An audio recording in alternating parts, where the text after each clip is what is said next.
A disaster, mainly of what might have been. But first we go all the way back to 845, Paris, sacked by Viking raiders, probably under the rule of Ragnar Lodbrok, who collects a huge ransom in exchange for leaving the country.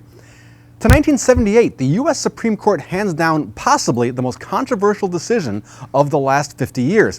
This is Stump v. Sparkman, a case involving involuntary sterilization and judicial immunity. It involved an Indiana judge who was sued by a young woman who had been sterilized without her knowledge as a minor in accordance with the judge's order.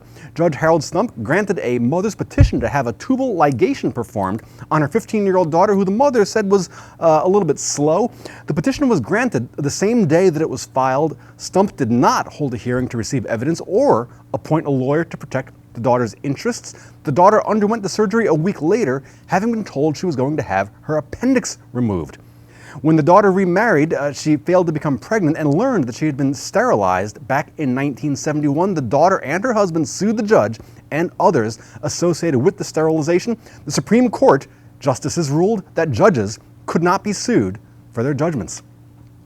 To 1984, Bob Irsay, owner of the once mighty Baltimore Colts, moves the team to Indianapolis in the middle of the night without any sort of public announcement. He hired movers to pack up the team's offices while the city of Baltimore slept. The Colts had been the best team in the NFL for the late 50s, but by the 70s, the franchise was so bad that when future Hall of Famer John Elway was drafted #1 overall, he declined to report to the team.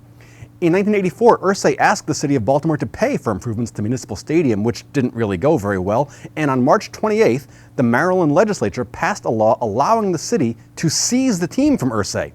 Rather than give up his team, he quickly took a deal offered by the city of Indianapolis.